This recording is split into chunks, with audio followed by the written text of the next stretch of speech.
The pharmaceutical CEO could buy anything except the one thing she desperately needed: her daughter's voice. For 3 years, Alexandria Ross had watched 5-year-old Iris retreat deeper into silence, born without the ability to speak, unreachable despite every specialist's promise. Their Tuesday morning ritual at the corner café had become a painful reminder of the wall between them, until the day a carpenter in worn jeans sat down with his deaf son at the next table. Suddenly, hands began to dance. The boy's fingers painted words in the air, and for the first time in months, Iris's eyes ignited with pure wonder. She reached out, mimicking the gestures with trembling hands. The stranger met Alexandria's stunned gaze and spoke quietly. "She's not unreachable. You're just speaking the wrong language." What he didn't know was that unlocking Iris's world would unravel secrets someone powerful would kill to keep buried. Alexandria Ross understood power. She commanded boardrooms with surgical precision, built pharmaceutical empires through calculated risk, and navigated Manhattan's ruthless business landscape with the confidence of someone who'd earned every inch of territory.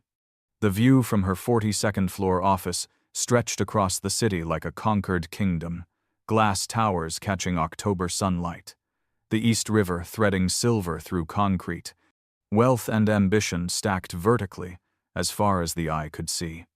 Ross Pharmaceuticals had been her late husband's dream, and in the 3 years since cancer had stolen him, she'd doubled its market value through sheer determination and 18-hour workdays.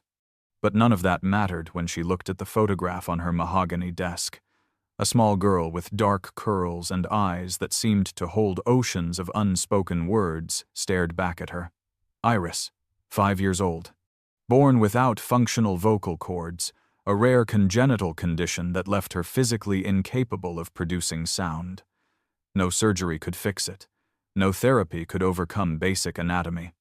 And despite 3 years of specialists, interventions, and 6-figure treatment plans, her daughter had only retreated further into herself, becoming more isolated with each failed attempt at connection. Alexandria checked her watch with fingers that trembled slightly, despite her composed exterior. Tuesday morning, 9 o'clock. Time for their weekly ritual, the 2 hours she cleared from her schedule with religious discipline, much to her executive team's barely concealed frustration. The CEO of Ross Pharmaceuticals didn't take 2-hour cafe breaks. But Alexandria did, because guilt was a relentless companion, and she knew she was failing her daughter in ways that money and power couldn't solve. She closed the photograph frame with careful reverence and stood, smoothing invisible wrinkles from her Armani suit armor, against a world that demanded strength she wasn't certain she possessed. The executive elevator descended in hushed efficiency, each floor ticking past like seconds on a countdown she couldn't stop. Her driver waited at the curb with the town car, ready to transport her to the Upper East Side brownstone, where Cordelia Ross, her mother-in-law, watched Iris during work hours. The arrangement had seemed practical after her husband's death, a way to keep Iris connected to his family while Alexandria rebuilt the company. 3 years later, she wondered if practical had been code for cowardly, a way to avoid facing the silence that filled her penthouse every night. The brownstone loomed with old money elegance, its limestone facade speaking of wealth that didn't need to announce itself. Cordelia answered the door with her usual impeccable posture, silver hair swept into a perfect chignon, pearls at her throat despite the early hour. "You're 7 minutes late." Alexandria swallowed the automatic apology. "Traffic." She moved past her mother-in-law into the foyer, where Iris sat on the bottom step, already dressed in clothes that screamed Cordelia's taste rather than childhood comfort, a velvet dress with patent leather shoes that probably pinched. Iris looked up with eyes that carried her father's intensity, that same quiet observation that had first made Alexandria fall in love. For a moment, hope flickered. Maybe today would be different. Maybe today Iris would smile or reach out or show some spark of connection. Then the moment passed, and Iris returned her attention to the doll in her lap, brushing its synthetic hair with mechanical precision, No running into her mother's arms. No recognition of their weekly ritual. Just passive acceptance. Like a plant accepts water necessary but meaningless. Alexandria crouched down, designer suit be damned, ignoring the protest in her knees. "Good morning, sweetheart. Ready for our cafe time?" Iris nodded once the bare minimum response she'd learned was expected and stood. She allowed Alexandria to help with her coat, to take her small hand, but there was no squeeze back, no warmth. Just compliance. Cordelia watched from the doorway, her expression carrying that familiar tightness around the mouth that meant disapproval, though what specifically changed daily. Today, it was probably the cafe trips she considered common and beneath their status. The walk to Copper and Cream took 10 minutes through neighborhoods where old New York met new money, brownstones beside boutiques, history beside reinvention. Alexandria matched her stride to Iris's smaller steps, fighting every instinct that screamed efficiency and speed. This was different. This was her daughter, and if these 2 hours were all she could carve from empire building, then they would move at Iris's pace. The cafe itself was nothing remarkable: mismatched furniture, local artwork on exposed brick, coffee that prioritized comfort over sophistication. Alexandria had chosen it precisely because nobody here cared that she could buy the building with pocket change. Carmen, the barista with purple streaks in her black hair, waved when they entered. Their usual corner table sat empty, tucked by the window where Iris could watch the street without being overwhelmed. Alexandria helped her daughter into the chair, hung their coats, settled across from her with the pink backpack full of communication tools between them. Carmen brought their drinks without asking: hot chocolate with extra marshmallows for Iris, black coffee for Alexandria, adding an extra marshmallow with a conspiratorial wink that Iris didn't acknowledge beyond a slight nod. This was their routine. For 90 minutes, Alexandria would attempt conversation using laminated picture cards: happy face, sad face, hungry, tired, while Iris stared past her at things only she could see. The specialists had promised the cards would help. 3 years later, they'd produced exactly 0 meaningful exchanges. But Alexandria kept trying because what else could she do? She pulled out the cards, held up the smiling sun. "Is today a good day?" Iris glanced at the image, then out the window. Not rejection exactly, just absence. The cafe door opened, admitting October wind and 2 new customers. A man in his 30s wearing jeans with paint stains at the knees, canvas jacket worn at the elbows. Behind him, a boy, around 6 years old, in a bright red hoodie, clutching a small skateboard. They moved toward the table beside Alexandria and Iris, and that's when she noticed the hands. The man's fingers moved through the air with fluid precision as he spoke to the boy, creating shapes and patterns that clearly communicated complex thoughts. Sign language. The boy responded in kind, his small hands dancing with equal fluency, and Alexandria felt her coffee cup freeze halfway to her lips, because Iris's head had turned. Slowly, completely, her entire attention locking on to the silent conversation happening 2 feet away. The vacancy in her eyes transformed into something Alexandria hadn't seen in months: focused intensity, desperate hunger to understand. And then Iris did something extraordinary. She lifted her hand and tried to copy a gesture the boy had just made, her small fingers fumbling through the unfamiliar movement, but the intent unmistakable. The boy noticed. He tapped his father's arm and pointed to Iris, signing something rapid. The man turned, hazel eyes taking in Iris's attempt, then meeting Alexandria's stunned gaze with understanding that came from experience rather than theory. He smiled gently, the expression reaching his eyes. "Your daughter is trying to sign." His voice carried the rough music of working-class New York, Queens, or Brooklyn. "She's watching us communicate." Alexandria found her voice somewhere beneath shock and surging hope. She was born without the ability to speak. But I've never seen her respond to anything like this. The confession felt raw, exposing 3 years of failure to a stranger. The man studied Iris with that same understanding expression. My son Jasper is deaf. Lost his hearing in a car accident 2 years ago. Same accident that killed my wife. Sign language became our only bridge. He raised his hands and signed something slow and deliberate, his lips moving with the gestures. Hello. My name is Trevor. Iris stared at his hands like they held answers to questions she'd been asking her whole life. Her own hands twitched in her lap, wanting desperately to respond but lacking the vocabulary. Trevor signed again, isolating just the gesture for hello and demonstrating 3 times with patient precision. After what felt like an eternity compressed into seconds, Iris lifted her hands and copied the movement. It was clumsy and tentative, but the meaning was clear. The smile that broke across Trevor's face was genuine warmth. That's perfect. Exactly right. Alexandria heard herself ask the question before pride or propriety could intervene. Could you teach her more? Just a few signs? I don't. I've never seen her engage with anything this intensely. Trevor exchanged a look with Jasper, who signed something that made his father grin. Jasper says he'd be happy to help. We've got maybe 20 minutes before I need to get to a job site.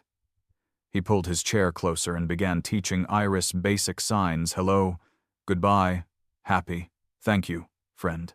He demonstrated each gesture multiple times, had Jasper show the child's perspective, patiently corrected hand positions with encouraging words.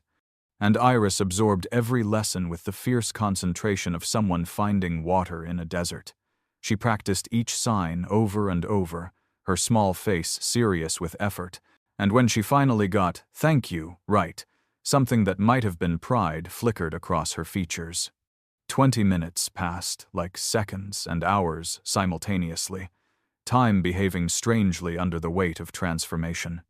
When Trevor and Jasper prepared to leave, he had a construction job in Chelsea, responsibilities pulling him back to the world outside this bubble. Alexandria found herself asking for his phone number, with hands that shook, despite years of boardroom negotiations. I know this is unusual, but if you'd be willing to continue teaching her, I can compensate you. Trevor held up a hand. No payment. I remember what it felt like when Jasper stopped communicating after the accident, when I couldn't reach him no matter what I tried. If I can help another parent skip that nightmare, I'm happy to. They exchanged numbers, his cracked screen phone, such a contrast to her latest iPhone, visible markers of the distance between their worlds. Outside the cafe, autumn air held that perfect crispness before winter turns bitter. Iris signed happy to her mother, the gesture tentative but clear.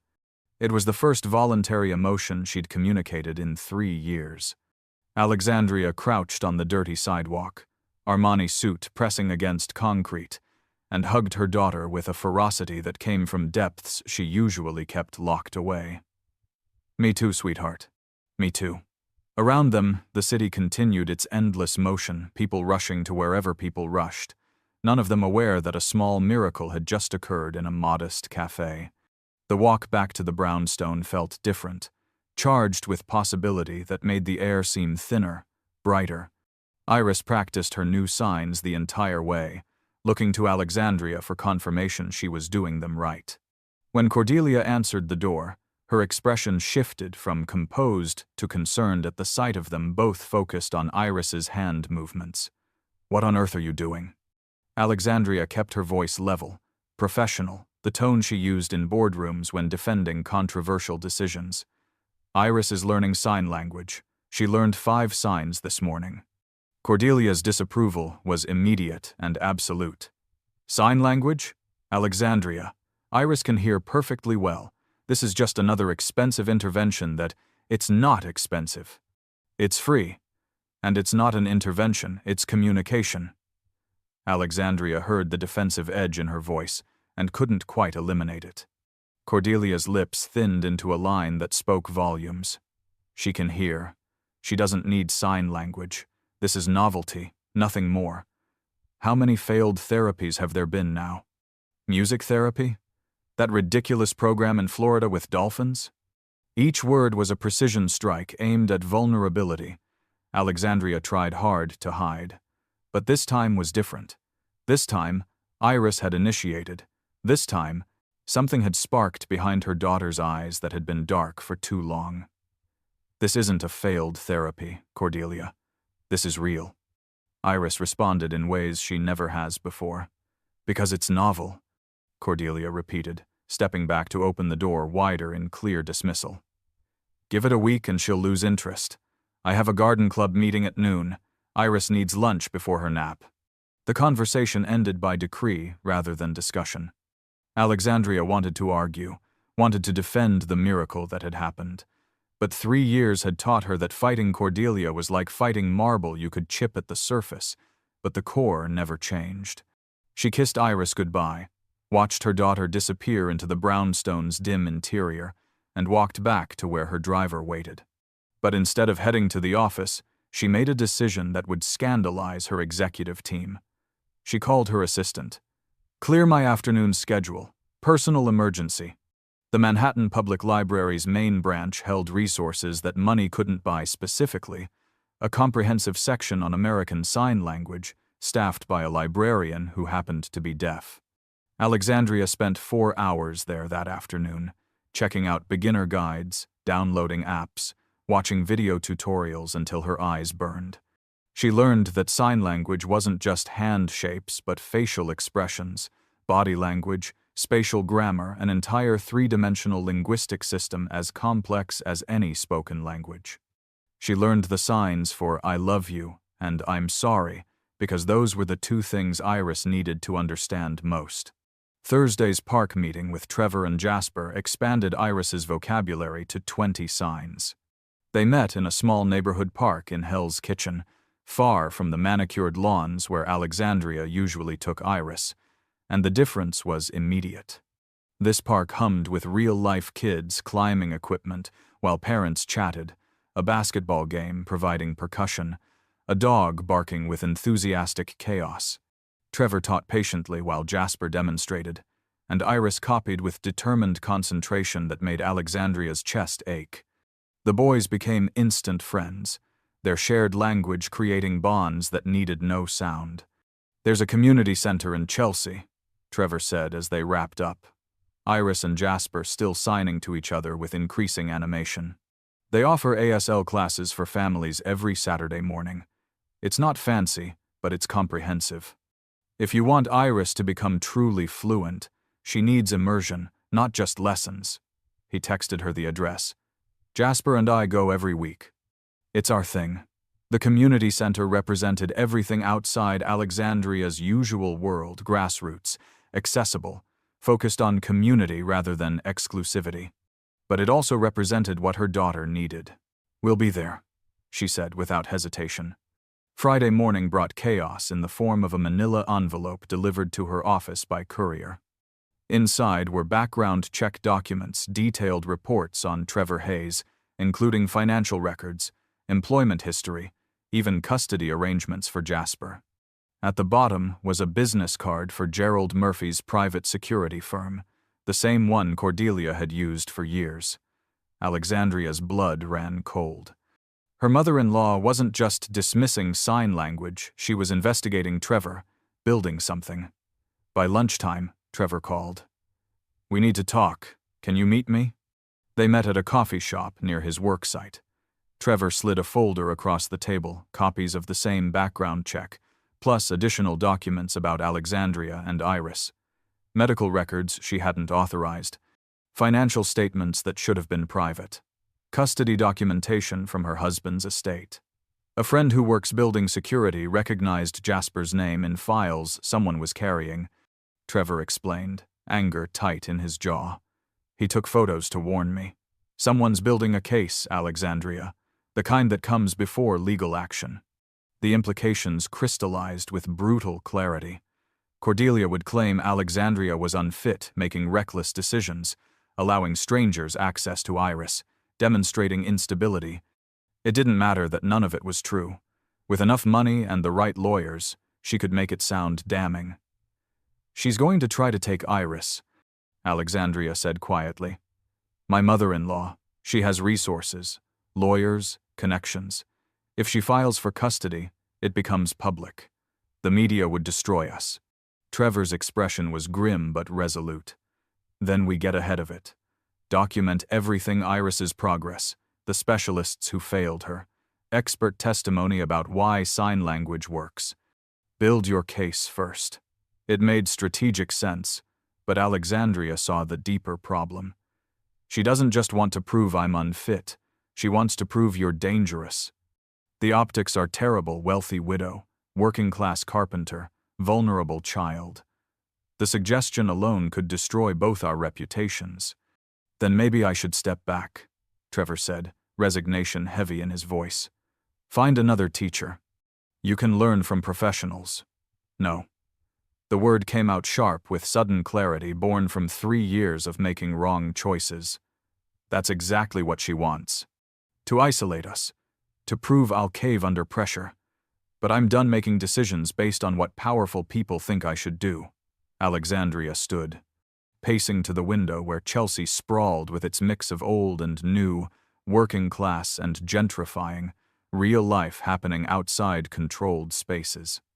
Her husband had built Ross Pharmaceuticals on the principle of treating causes rather than symptoms, of challenging conventional approaches when they didn't help people. She'd forgotten that, had let fear and grief make her conservative. I'm calling a family meeting. Cordelia, the estate trustees, anyone with a stake in Iris's life. I'm going to show them what sign language has done, and I need you there, both you and Jasper. Will you do that? Trevor met her gaze steadily, understanding the risk. For Iris? Yeah, I'll be there. Saturday morning, at the community center, revealed a world Alexandria had never known existed. The building was a converted church with worn floors and fluorescent lights, nothing like polished corporate spaces she inhabited. But the energy inside crackled with life, hands flying through conversations, faces animated with expressions carrying as much meaning as words, children and adults engaged in three-dimensional communication that was achingly beautiful. Mrs. Patterson, the director Trevor had mentioned, was a woman in her 60s with steel-gray hair and eyes that missed nothing. Her hands moved in rapid fire, signing that Alexandria couldn't follow. Trevor, standing nearby, translated. She says welcome, and that Iris has been the subject of much discussion. She wants to evaluate her current skill level. Mrs. Patterson pulled out a chair, gestured for Iris to sit, and began an evaluation that progressed from simple signs to complex combinations. Iris responded to each with careful precision, demonstrating more communication ability after 1 week than 3 years of therapy had produced. When the evaluation concluded, Mrs. Patterson signed something that made Trevor smile as he translated, "Your daughter is a natural. She thinks in visual language. This is her native tongue. You've just been trying to teach her French when her soul speaks Italian." The metaphor was so accurate it made Alexandria want to cry. Instead, she signed, "Thank you," with hands still clumsy and uncertain, and Mrs. Patterson's stern expression softened slightly before moving to greet the next family. The class itself was immersive and exhausting. 2 hours of intensive instruction where speaking was discouraged and signing was mandatory.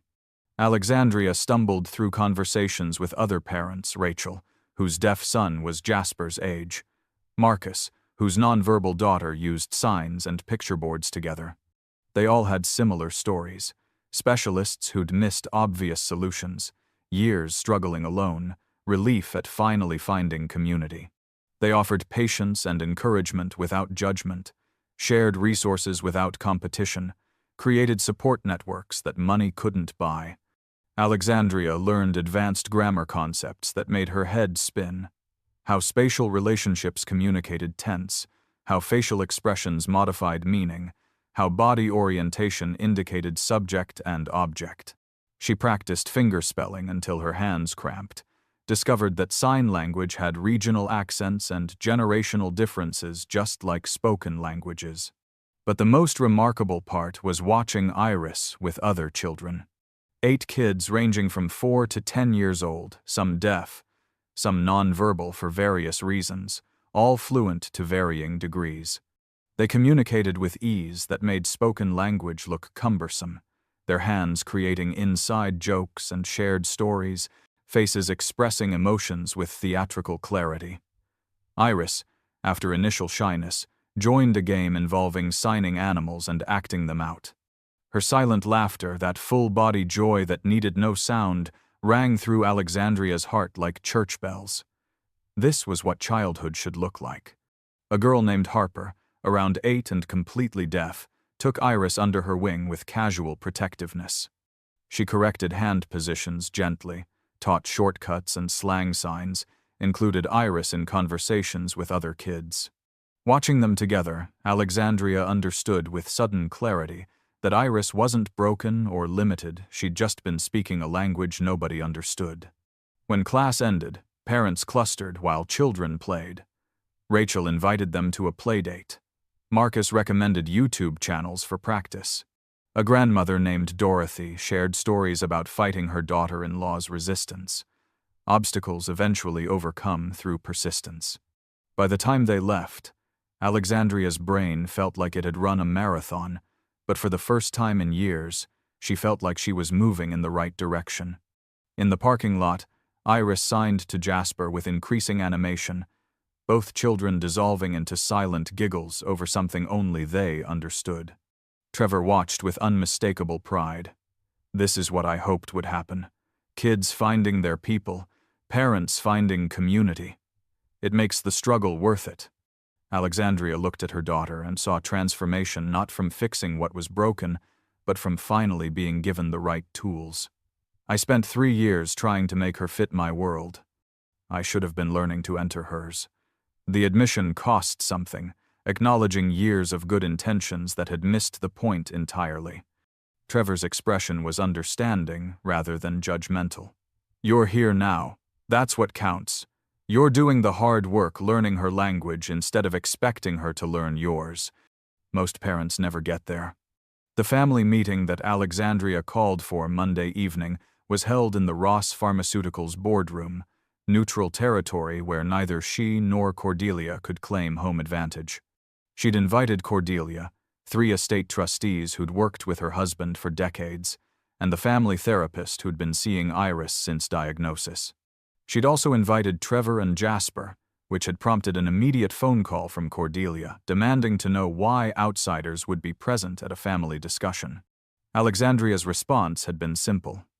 If we're evaluating my parenting and Iris's well-being, the people who've witnessed her transformation firsthand need to be heard. They gathered at 7 p.m., the boardroom's formal atmosphere doing nothing to ease tension that crackled like static electricity. Cordelia arrived first, dressed in her usual armor of designer labels and pearls, flanked by her personal attorney, a clear message that this wasn't family discussion, but preliminary hearing.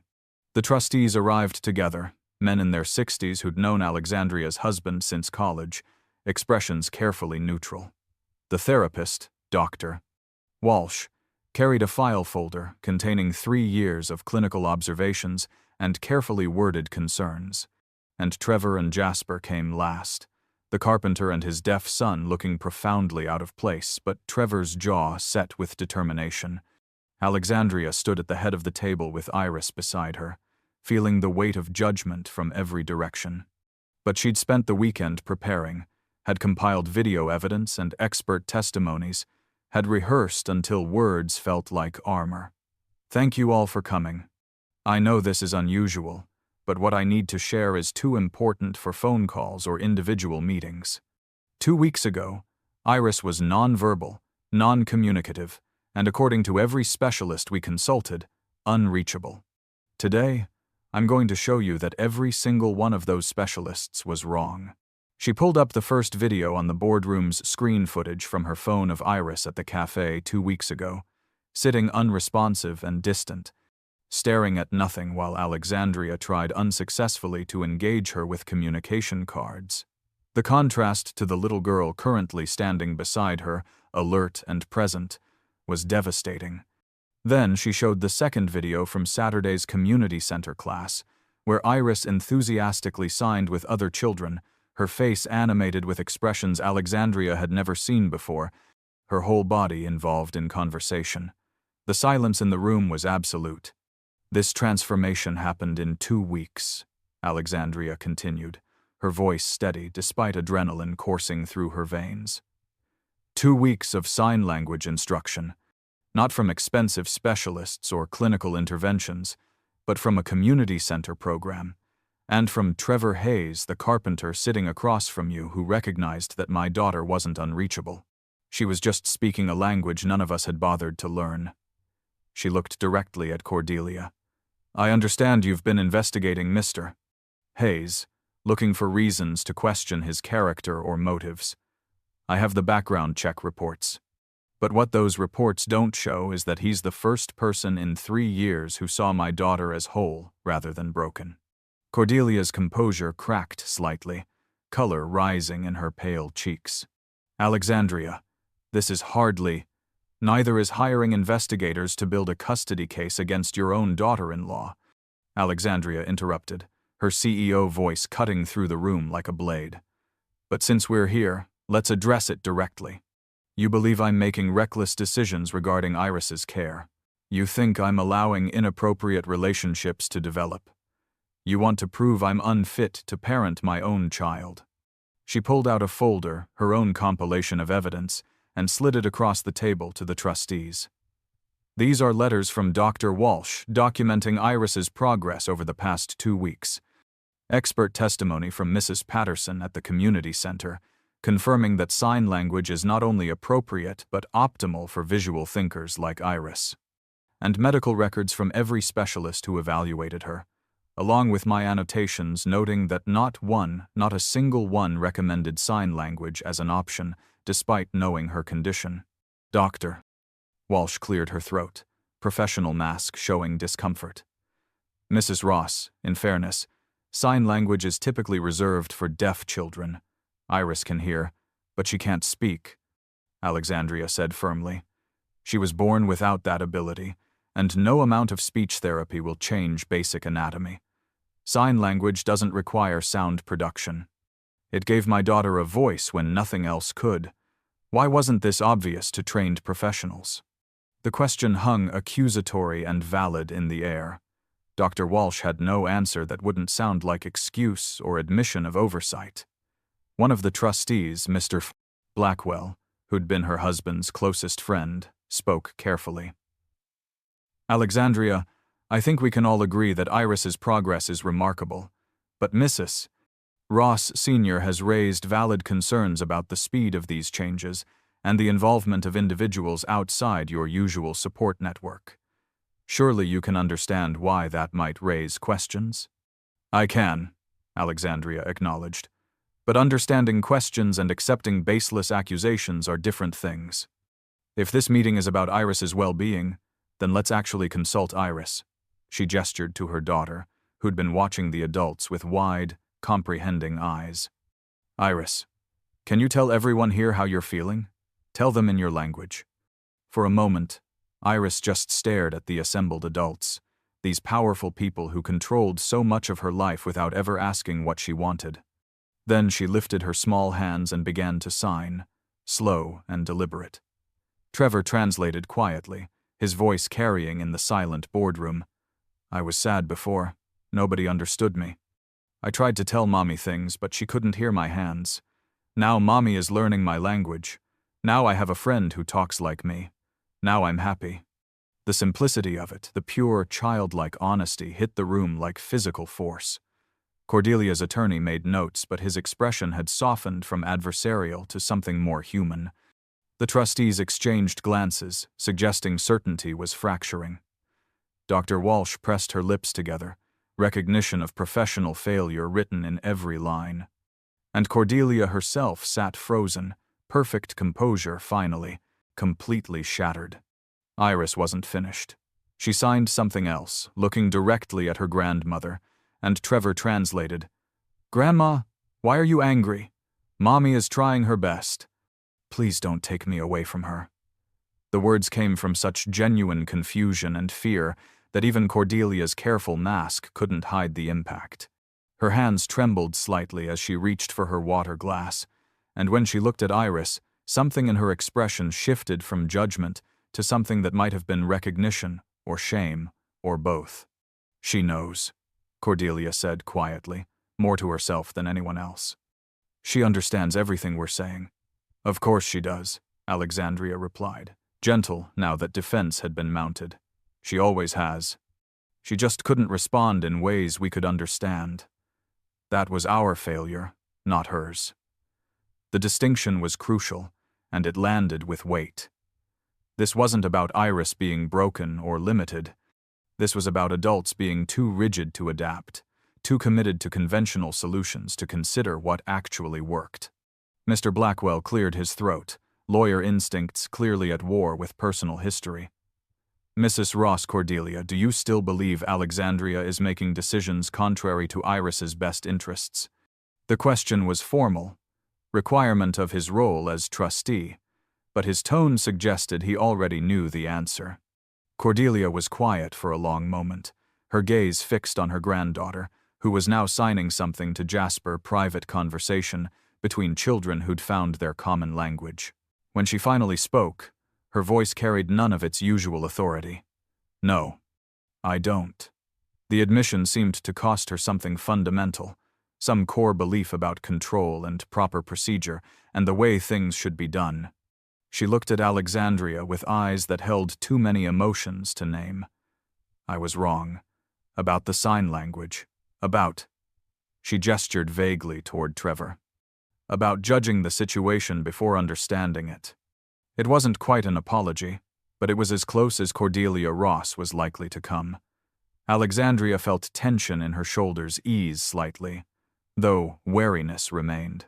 Trust, once broken, required more than words to rebuild.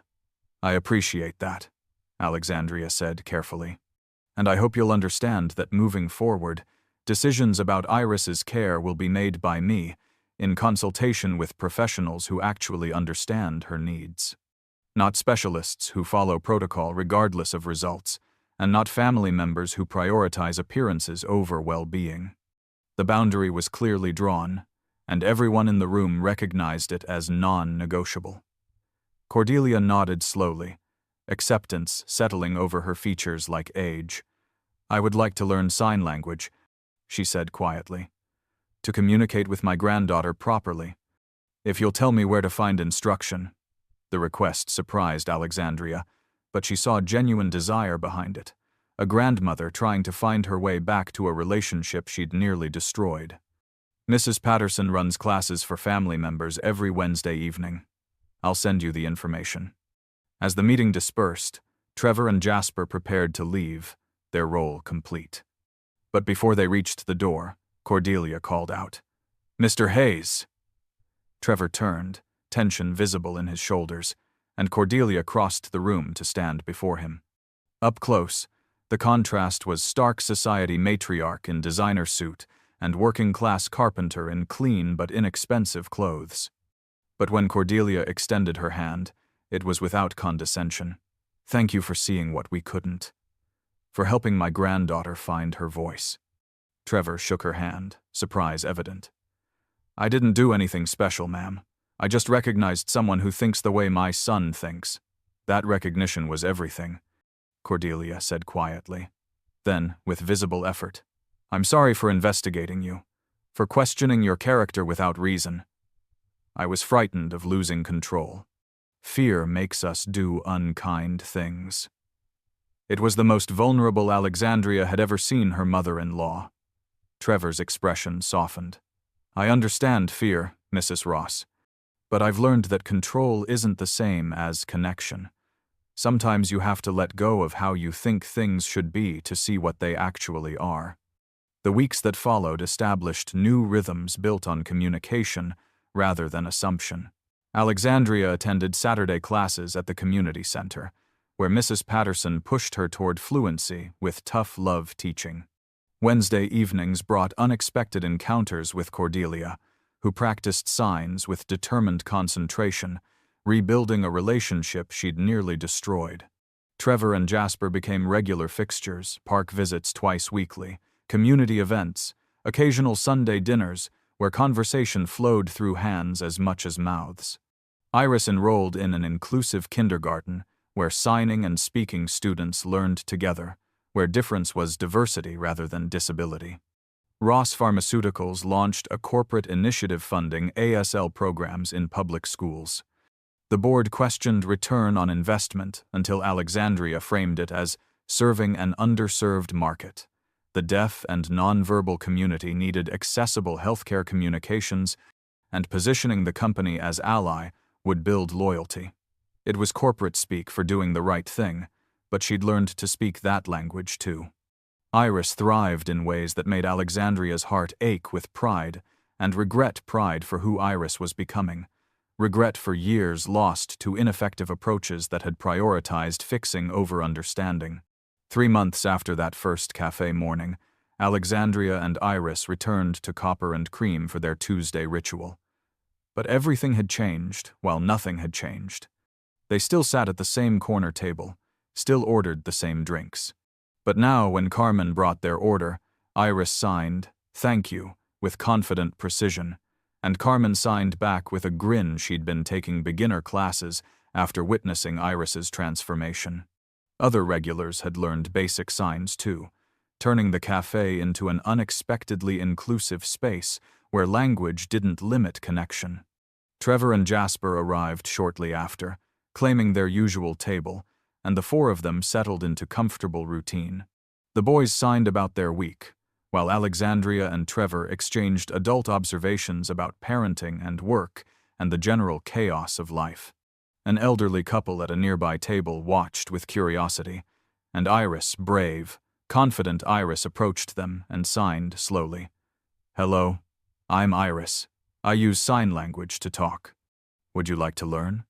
She spent 10 minutes teaching them greetings with 5-year-old enthusiasm, and Alexandria watched her daughter shine, this child who'd spent 3 years in isolation, now reaching out to strangers with joy. As afternoon turned to evening, they left the cafe together. Iris and Jasper ran ahead, hands still signing even while navigating crowded sidewalks, their silent laughter visible in breath, puffs against cooling air. Trevor walked beside Alexandria in comfortable quiet that only developed between people who'd faced difficulty together. "You ever think about how random it was?" Alexandria asked. "You sitting at that table on that specific Tuesday?" "I don't think it was random," Trevor replied, signing as he spoke a habit he'd developed for Iris's benefit. "I think the universe puts people together when they need each other most. You needed someone who could see what Iris needed. Iris needed someone who spoke her language. Jasper needed a friend who understood him. And I needed to remember that helping others helps us heal too." He paused, then added with a slight smile, "But yeah, the timing was pretty perfect. Fate's got good comedic timing." They reached the corner where their paths diverged, Trevor toward Hell's Kitchen, Alexandria toward the Upper East Side. The physical distance remained unchanged by friendship, the economic disparity unaffected by connection. But none of that mattered compared to what they'd built. A support system based on mutual respect, a chosen family that transcended bloodlines and tax brackets, a community that valued communication over conformity. Iris signed goodbye, and "See you Saturday," and Jasper responded in kind, and the simple exchange held more meaning than any spoken farewell could capture. As Alexandria and Iris walked home through autumn twilight, her daughter's hand in hers, Alexandria reflected on everything that had changed in 3 months. She'd learned a new language, had challenged her mother-in-law's control, had built relationships outside her usual circles. But the biggest change was internal. She'd learned to listen not just with ears but with eyes, hands, whole presence. She'd learned that connection required meeting people where they were rather than demanding they come to where you stood. Most importantly, she'd learned that her daughter had been speaking all along. Alexandria just hadn't known the language. That night, after dinner and bath, and the bedtime routine that now included signing stories instead of reading aloud, Iris asked a question that stopped Alexandria's heart. "Mommy, do you think Daddy would be proud of me?" The signs were slow, tentative, addressing what they'd never directly discussed because Alexandria had assumed Iris didn't remember her father, who'd died when she was 2. But children remembered more than adults gave them credit for, held onto impressions and feelings, even without words to frame them. Alexandria sat on the bed's edge, choosing her signs carefully. Your daddy would be so proud of you. You're brave and kind and smart. You learned a whole new way to talk. You make friends easily. You help other people feel comfortable. You're everything he hoped you'd be. She paused, then added, and I think he'd be proud of me too, finally. For learning to listen. For being the mother you deserved instead of the mother I thought you needed. Iris considered this with childhood seriousness, then signed, I'm proud of you too, Mommy. You're learning my language. That's hard for grown-ups. The simplicity of it, the pure acceptance from a 5-year-old who'd waited 3 years for understanding, broke something open in Alexandria's chest. She gathered Iris into a fierce hug. This precious child who'd taught her that strength meant flexibility, that love meant adaptation, that family was built through effort rather than inherited through blood. I love you, Alexandria signed when they pulled apart, the gesture clean and clear. I love you too, Iris signed back, then added with dramatic flair only children could achieve. To the moon, and back, and around the stars, and through all the galaxies forever and ever. It was excessive and perfect, and exactly what Alexandria needed to hear. She turned off the light, but left the door cracked, hallway brightness creating patterns on Iris's ceiling. As she walked toward her own bedroom, Alexandria paused at the window overlooking the street below, where the city continued its endless motion. Somewhere out there, Trevor was probably putting Jasper to bed in their modest apartment, using the same sign language that had connected all of them. Somewhere, Cordelia was practicing signs at her dining table, trying to rebuild bridges she'd nearly burned. Somewhere, other parents were struggling with children they couldn't reach, not knowing that sometimes the solution was as simple as learning to speak a different language. The months that followed established permanence where there'd been only potential. Iris thrived in kindergarten, her vocabulary expanding daily. Cordelia became a regular at community center events, her stiffness easing into genuine connection with other grandparents navigating similar journeys. She even apologized formally to Trevor through actions hiring his company for a kitchen renovation that launched his business into financial stability. Trevor and Alexandria remained friends, though speculation in both their social circles suggested it could be more. The reality was simpler and more complicated. They were two single parents bound by shared experience and genuine affection, navigating space between friendship and something deeper without rushing toward definition. 8 months after that first Tuesday at Copper and Cream, the Café hosted a celebration for Deaf Awareness Month. Local businesses participated with sign language demonstrations, deaf artists displayed their work, and Mrs. Patterson's Community Center organized a performance where children signed popular songs with choreographed precision. Iris and Jasper were among the performers, their small hands moving through You Are My Sunshine with concentrated effort, faces expressing lyrics with theatrical enthusiasm that made the audience laugh and cry simultaneously. Alexandria watched from the crowd, standing between Trevor and Cordelia in an alliance that would have seemed impossible 8 months ago. When the performance ended, the audience erupted in applause, the hearing clapping with hands, the deaf celebrating with raised hands waving in the sign language equivalent. And Iris, brave, beautiful Iris, took a bow with her fellow performers, her smile radiant with confidence of a child who knew she belonged, who understood she had a voice even if it didn't make sound. After the performance, as families mingled and children ran wild on celebration cookies, a young mother approached Alexandria with tentative hope. "Excuse me, are you Iris's mother?" When Alexandria confirmed, the woman continued. "My daughter was just diagnosed with selective mutism. The doctors say she might never speak again. I saw your daughter perform, and I wondered if you had any advice for someone just starting this journey." The question opened a door to Alexandria's own past, to fear and frustration she knew intimately. She looked at the woman, really looked, and offered the only wisdom she'd earned through struggle. Learn her language. Whatever it is, however different it seems, learn it. Don't try to fix her or change her or force her into forms of communication that don't work. Meet her where she is. And find your people other parents who understand. Communities that celebrate difference rather than treating it like deficit. Your daughter isn't lost. She's just speaking a language you haven't learned yet. The woman's eyes filled with tears, and she hugged Alexandria with the fervor of someone finding a lifeline in dark water. As she walked away to find Mrs. Patterson, Trevor appeared at Alexandria's elbow. Look at you, offering wisdom like an expert. His tone teased, but his eyes showed pride. Alexandria laughed. I'm not an expert. I'm just someone who learned the hard way that credentials without experience are useless. Sometimes the best teachers are those who've struggled through the same lessons. As the celebration wound down and families began leaving, Iris tugged Alexandria's sleeve and signed, "Can we go to the park, please, just for a little while?"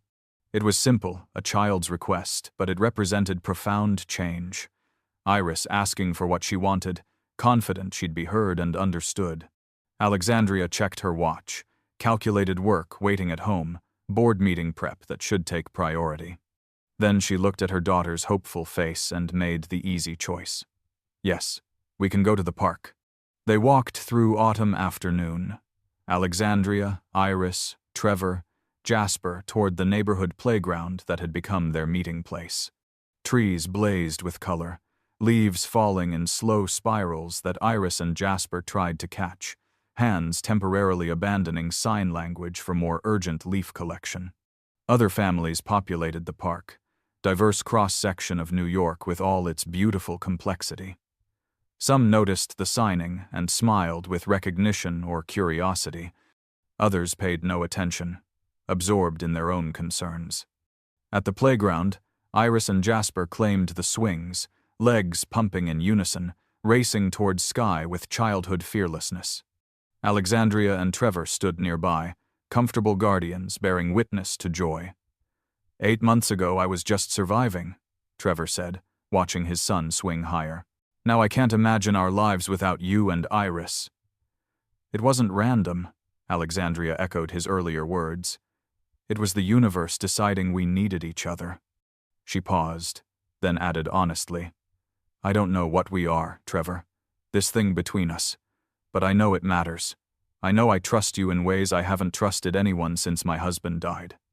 And I know that whatever we build will be based on something real rather than something convenient. Trevor was quiet for a moment, then signed as he spoke. I can work with that. Real is good. Real is better than easy. The afternoon stretched into evening, that golden hour when light turned forgiving and shadows grew long.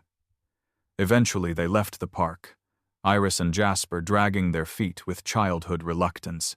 They said goodbyes at the usual corner. See you Saturday. Goodbye, friend. Thank you for today. Familiar signs exchanged with practiced ease. And as Alexandria and Iris walked home through twilight, the city's evening energy building around them, Alexandria realized something fundamental. She was happy. Not the abstract, aspirational happiness of achievement or wealth, but grounded, present happiness of knowing her daughter, of being known by her, of having built a life that prioritized connection over accomplishment.